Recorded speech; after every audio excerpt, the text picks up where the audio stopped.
बिस्मिल्लाहिर्रहमानिर्रहीम। अब देखिए, अब हमने डिस्कस करना है एक्सरसाइज 3.1 बलूचिस्तान न्यू सिलेबस 2026 के मुताबिक क्वेश्चन नंबर 1 के पार्ट नंबर 1 को करना है हमने। तो देखते जाइए एक एक करके। सबसे पहले हम क्या फाइंड करते हैं, सी यूनियन डी को करते हैं जी। तो सी यूनियन डी का मतलब क्या होगा? अगर आप सी यूनियन डी को देखें तो मैं सी यूनियन डी करूँगा। तो सी यूनियन डी इक्वल टू, अब आपने पहला सेट सी का डालना है, 2 5 7 और 9 दरमियान में पड़ेगा यूनियन। फिर आपने वैल्यू ऑफ डी पढ़नी है जी, 9 12 13 और 15।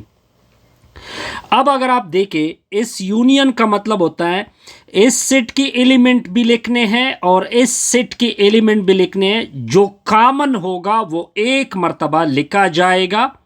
तो सी यूनियन डी इक्वल टू, पहले इस सेट के सारे एलिमेंट लिखते हैं, 2 5 7 9। ठीक है जी, 9 लिख चुके हैं। अब इसके बाद 12 लिखेंगे, फिर लिखेंगे 13, फिर लिखेंगे 13 और 15। ये सिंपल सा आंसर होगा। ये आपका पार्ट नंबर 1 था। अब आते हैं पार्ट नंबर 2 की तरफ। अब हमने फाइंड करना है सी इंटरसेक्शन डी। पहले मैं वैल्यू पुट करूंगा सी की, 2 5 7 और 9, फिर दरमियान में आएगा ये इंटरसेक्शन का सिंबल होगा। फिर हमने डी की वैल्यू 9 12 13 और 15 डालनी होगी। अब इंटरसेक्शन का मतलब होता है दोनों में कॉमन। अब अगर आप देखें दोनों में कॉमन क्या आ रहा है जी, 9 इसमें भी है इसमें भी है, ये सिर्फ इसमें कॉमन है, आगे कोई वैल्यू कॉमन नहीं आ रही। तो हम इसमें लिखेंगे 9। यहां तक पॉइंट क्लियर जी, बिल्कुल क्लियर। अब हम डिस्कस करेंगे इसका थर्ड पार्ट। थर्ड पार्ट क्या होगा, अब आगे देखें। थर्ड पार्ट में लिखा है सी डिफरेंस ए को फाइंड कर दे। ये माइनस होता है, इसको लिखते हैं सी माइनस डी भी लिखते हैं। ठीक है, तो सी ये डी। अब आपने वैल्यू ऑफ सी रखनी है, 2 5 7 और 9 दरमियान में ये वाला सिंबल यानी माइनस, 9 12 13 और 15। अब कौन कौन से एलिमेंट कैंसल हो रहे हैं? देखिए 9 कैंसल हो रहा है जी। डिफरेंस का मतलब जो कैंसल हो रहा है उसको कट करते जाइए। आगे इसका कोई भी एलिमेंट इसके साथ कैंसल नहीं हो रहा। तो C माइनस डी का मतलब ये होगा जो C में बचेगा वो आपने लिखना है। तो C difference A equal to, तो C में क्या बचा, 2 5 और 7। ये आपका रिक्वायर्ड आंसर बनेगा। अब आते हैं पार्ट नंबर 4 के ऊपर। पार्ट नंबर 4 में हमने क्या डिस्कस करना है, डी डिफरेंस सी को डिस्कस करना है। पहले अब डी की वैल्यू आएगी 9 12 13 और 15, फिर डिफरेंस, फिर डी की वैल्यू, सी की वैल्यू 2 5 7 और 9। अब आपने देखना है कि कौन कौन सी एलिमेंट कैंसल हो रहे हैं दोनों के। 9 कैंसल हो रहा है 9 के साथ। अब आपने जो डी में बचेगा, डी माइनस सी का मतलब होगा जो डी में बचेगा, ये वैल्यू डी में बच रही है जी, ये आपका डिफरेंस हो जाएगा, ये आपका रिक्वायर्ड आंसर बनेगा। अब जाएंगे नेक्स्ट प्रॉब्लम के ऊपर। ठीक है जी, अब नेक्स्ट है क्वेश्चन नंबर 2। क्वेश्चन नंबर क्या लिखा हुआ है जी, 2 लिखा हुआ है जी। अब आगे इसको करेंगे, देखते जाइए। अब देखते जाइए, क्वेश्चन नंबर 2 में आपको गिवन है कि आपने एक सेट ए लेना है जिसमें आपने पॉजिटिव भी लेने हैं और ऑड भी होंगे, और लेने हैं 10। ठीक है जी, लेने कितने हैं, 10। फिर आगे आपने सेट बी में लिखने हैं 12 नेचुरल नंबर। तो पहले सेट ए को लिखते हैं। तो ए की वैल्यू बनेगी क्या क्या, फर्स्ट 8, 1 भी 8, 3 भी 8, 5 भी 8, 7 भी 8, 9 भी 8, 11 भी 8, 13 भी 8, 15 भी 8, 17 भी 8, 19 भी 8। ये 10 बने बिल्कुल, ये पॉजिटिव भी है और 8 भी है। तो सिट बी में क्या है, आपने पहले 12 नेचुरल नंबर रखने हैं, 1 2 3 4 5 6 7 8 9 और 10 और 11 और 12। यहां तक तो पॉइंट क्लियर होगा। अब हमने ए यूनियन बी को क्या करना है जी, फाइंड करना है जी। तो सोल्यूशन देके हमने फाइंड करना है ए यूनियन बी। पहले मैं सेट ए को पुट कर दूंगा, 1 3 5 7 9 11 13 15 17 और 19, फिर दरमियान में होगा यूनियन। फिर लिखेंगे 1 2 3 4 5 6 7 8 9 और 10 और 11 फिर 12। अब हमने करना है यूनियन। यूनियन का मतलब होता है इसकी भी लिख दो, इसकी भी लिख दो, लेकिन दरमियान में जो कॉमन है इसको एक मर्तबा लिख दो। तो 1 2 दरमियान में 2 आएगा ना, फिर 3, फिर इसका 4 आ जाएगा दरमियान में, फिर 5, नेक्स्ट का 6 आएगा दरमियान में, 7 8 अप टू कहां तक जाएंगे जी, 12 तक तो कन्फर्म होंगे, ये पूरे आ जाएंगे। और यहां तक ये जो जिसमें कम थे वो पूरे हो गए। फिर इसके बाद आपने इसके सिर्फ ये वाले एलिमेंट यानी 13 से ऑनवर्ड 13 15 17 19 लिखना है। ये इसका क्या बनेगा जी, यूनियन। अब आते हैं जी नेक्स्ट सेकेंड पार्ट की तरफ। क्या फाइंड करना है जी, A intersection B equal to question mark. तो A intersection B is equal to, A की वैल्यू क्या आती, 1 3 5 7 9 11 13 15 17 और 19, फिर दरमियान में इंटरसेक्शन 1 2 अप टू कहां तक, 12 तक। अब आपने दोनों में कॉमन ढूंढने हैं। तो दोनों में कॉमन जो होंगे, एक तो एक कॉमन होगा, फिर 3 कॉमन होगा, ठीक है जी। फिर क्या कॉमन होगा जी, 3 कॉमन होगा, फिर दोनों में कॉमन 5, फिर 7, फिर 9, फिर 11, फिर आगे क्या होगा 11 के बाद कोई कॉमन नहीं आएगा। तो ये आपका रिक्वायर्ड है जी। फिर आपने इसका नेक्स्ट पार्ट करना है, पार्ट नंबर 3 करना है, बी से ए को सब्ट्रैक्ट करना है जी। तो हम b माइनस ए लिखेंगे, b की वैल्यू को आपने डालना है, 1 2 3 4 5 6 7 8 9 10 11 12, फिर दरमियान में होगा माइनस 1 2 3 4, फिर मैं a की वैल्यू डाल रहा हूँ, 5 6 7 8 9 10 11 12। अब क्या होगा यहां पे, 1 1 के साथ कैंसल, 2 2 के साथ यहां पे 1 3 5, इधर मैंने गलती किया ना, इधर मैंने लिखने थे ए की एलिमेंट तो अलग है ना, ये मैंने गलती की। तो गलती को मैं सीधा कर देता हूँ, 1 3 5 7 9 11 13 15 17 और क्या होगा 19। अब जो कैंसल होंगे वो मैं देखते जाइए, एक एक करके कैंसल करते हैं जी। 1 cancel, 3 cancel, 5 cancel, 7 cancel, 9 cancel, 11 cancel, 5 cancel, 7 cancel, 9 cancel, 11 cancel, आगे तो कोई कैंसल नहीं हो रहा। तो जो फर्स्ट सेट में जो बचेगा वो b माइनस ए, यानी एक 2 बचेगा, एक 4 बचेगा फर्स्ट सेट में, इस सेट में एक 6 बचेगा, एक 8, फिर 10, फिर 12। ये आपका रिक्वायर्ड आंसर बनेगा, इसमें कोई मुश्किल नहीं होगी। अब देखिए, अब हमने क्वेश्चन नंबर 3 को डिस्कस करना है। इसका सबसे पहले हम u को प्रॉपर बनाएंगे कि असल में u क्या है।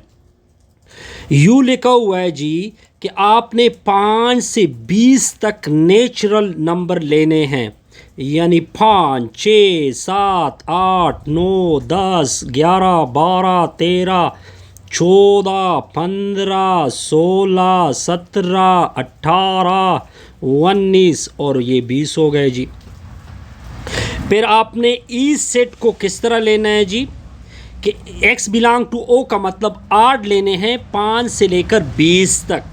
तो 5 फिर 7 फिर 9 फिर 11 फिर 13 फिर 15 8 लेने हैं जी। फिर 17 फिर 19। फिर आपने f सेट को लेना है जी, यानी लिखना है 6 से 20 तक इवन नंबर। ई मतलब इवन, तो 6 होगा, 8 होगा, 10 होगा, 12 होगा, फिर 14 होगा, फिर 16 होगा, फिर 18 होगा, फिर 20 होगा। अब आपने पार्ट नंबर 1 को करना है जी। तो पार्ट नंबर 1 को देखते जाइए। पार्ट नंबर 1 मैंने उठा लिया ई डिफरेंस एफ। तो पहले ई की वैल्यू डाल दोगे 5, 7, 9, 11, 13, फिर 15, फिर 19, फिर दरमियान में होगा डिफरेंस, फिर एफ की वैल्यू 6, 8, 10, फिर 12, फिर 14, फिर 16, फिर 18, फिर 20। अब जो कैंसिल होंगे ई के एलिमेंट के साथ वो आपने नहीं लिखने। अब देखिए क्या इसके साथ कोई कैंसिल हो रहा है जी? नहीं, कोई भी एलिमेंट कैंसिल नहीं हो रहा। तो आपने सिंपल इसके एलिमेंट को लिखना है, क्योंकि ई में सारे एलिमेंट आ रहे हैं तो कोई एलिमेंट कैंसिल नहीं हो रहा। तो 5, 7, 9, 11, 13, 15, 19। इसमें हमने 17 छोड़ दिया था, 12, 17 भी है, 17 और 19। ये आपका रिक्वायर्ड आंसर बनेगा। अब आते हैं इसके बी पार्ट की ऊपर। बी पार्ट आपको क्या कह रहा है कि इफ से निकाल दे ई को। तो पहले इफ की वैल्यू डाल दो 6, 8, 10, 12, 14, 16, 18 और 20, फिर दरमियान में माइनस, फिर ई की वैल्यू डाल दो 5, 7, 9, 11, 13, 15, 17, 19। क्या इधर से कुछ कैंसिल हो रहा है? इसके साथ नो, कोई एलिमेंट कैंसिल नहीं हो रहा। तो जो सारा इफ इसका रिजल्ट बनेगा 6, 8, 10, 12, 14, 16 और 18 और 20, या इसको सिंपल एफ भी लिख सकते हैं। अब आगे एक नेक्स्ट पार्ट आ रहा है थर्ड।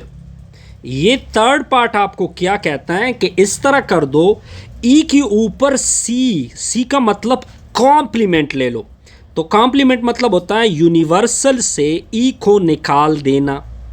कॉम्प्लीमेंट का क्या मतलब होता है? यूनिवर्सल से ई को निकाल देना।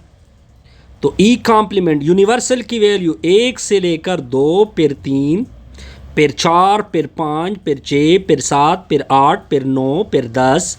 नो, ये हमने गलत लिखा। 5 से स्टार्ट हुआ है ना यूनिवर्सल।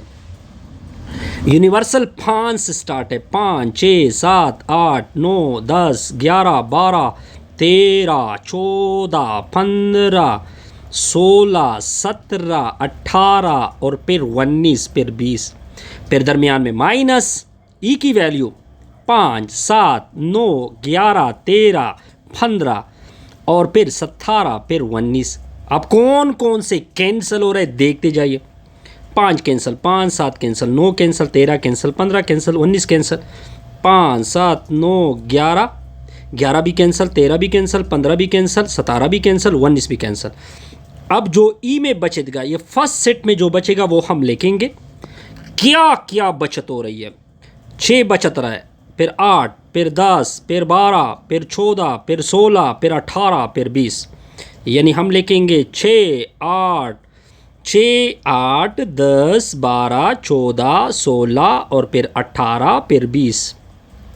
अब आपने नेक्स्ट पार्ट क्या करना है जी? नेक्स्ट पार्ट है सर एफ का कॉम्प्लीमेंट। किसका कॉम्प्लीमेंट? एफ का। पार्ट नंबर 4, एफ का कॉम्प्लीमेंट ले लो। एफ के कॉम्प्लीमेंट का मतलब होगा यूनिवर्सल से एफ को निकाल दो। यूनिवर्सल से किसको निकाल दो? एफ को। तो F complement is equal to universal क्या था? 1, 2, 3, 4, 5 सॉरी सॉरी सॉरी, ये मैंने गलत लिखा, 5 से स्टार्ट था यूनिवर्सल।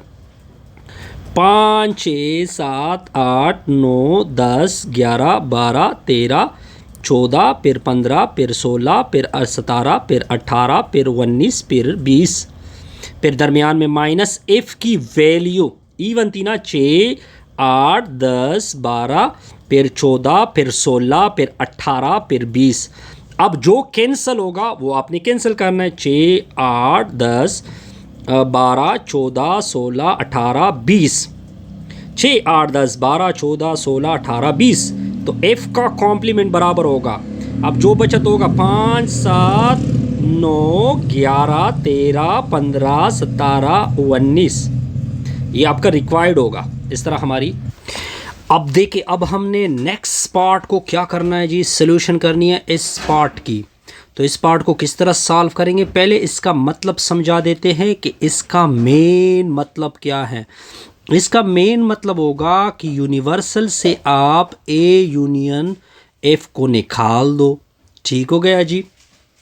तो A union F equal to ऊपर होगा कॉम्प्लीमेंट, यू की वैल्यू आपको याद होनी चाहिए, 5 6 7 8 9 10 11 12, फिर 13, फिर 14, फिर 15, फिर 16, फिर 17, फिर 18, फिर 19, फिर 20 होगा। इसकी वैल्यू मैंने ऊपर एक पार्ट में निकाली है, तो माइनस ए यूनियन एफ, इसकी वैल्यू आई थी अगर आपको याद हो 5 6 7 8, अब ये भी 20 तक है। तो अब तो ये तो सारे कैंसिल हो रहे हैं जी, अगर आप देखें सारे एक दूसरे को कैंसिल कर रहे हैं जी, आप देख सकते हैं कि सारे क्या हो रहे हैं जी, कैंसिल, इसके साथ सारे कैंसिल हो रहे हैं जी।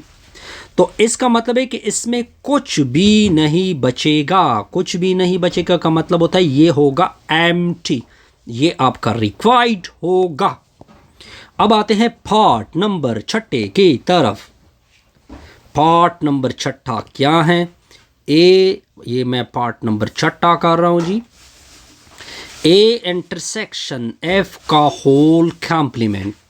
अब देखे ए इंटरसेक्शन एफ के होल कॉम्प्लीमेंट का मतलब होता है कि यूनिवर्सल से ए इंटरसेक्शन एफ को निकाल दो। अब ए इंटरसेक्शन एफ होल का कॉम्प्लीमेंट, यू की वैल्यू कहाँ से कहा थी, 5 6 अप टू 20 तक थी। ई और एफ का इंटरसेक्शन मैंने एक पार्ट में निकाला हुआ है जी, तो उसका रिजल्ट अगर आपको याद हो, उसका रिजल्ट एम्प्टी आया था, ए इंटरसेक्शन एफ का होल कॉम्प्लीमेंट। अब देखिए अगर मैं इसको एम्प्टी से निकाल दूं तो पूरा ये बचेगा ना, तो इसका मतलब ये बना कि रिजल्ट होगा 5 6 7 अप टू 20 तक, ये आपका यू था। सिंपल सा आंसर है जी इसका। अब आते हैं इसके नेक्स्ट पार्ट की ऊपर, आई थिंक यही पार्ट थे, कोई पार्ट रह गया, हाँ ई कॉम्प्लीमेंट। अब आते हैं ई के कॉम्प्लीमेंट, पार्ट नंबर 7वां। ई का कॉम्प्लीमेंट पेयर है यूनियन एफ के कॉम्प्लीमेंट का। अब देखिए ई का कॉम्प्लीमेंट यूनियन एफ का कॉम्प्लीमेंट, ई का कॉम्प्लीमेंट मैंने निकाला था, याद होगा 6 8 10 अप टू 20 तक। फिर दरमियान में होगा यूनियन एफ का कॉम्प्लीमेंट भी हमने निकाला था, 5 आई थिंक 5 7 9 11 अप टू 19 तक। अब अगर मैं इन दोनों को यूनियन कर दूंगा तो एक दूसरे को यूनियन जब होंगे तो रिजल्ट होगा 5 6 7, पूरा आपका यू आ जाएगा। पॉइंट क्लियर जी, बिल्कुल सर क्लियर, ये हमारा रिक्वायर्ड होगा। इस तरह हमारी ये वीडियो क्या होगी, कंप्लीट। काइंडली वीडियो को लाइक किया करें, कमेंट्स किया करें और दोस्तों के साथ शेयर करें। Best wishes, good luck.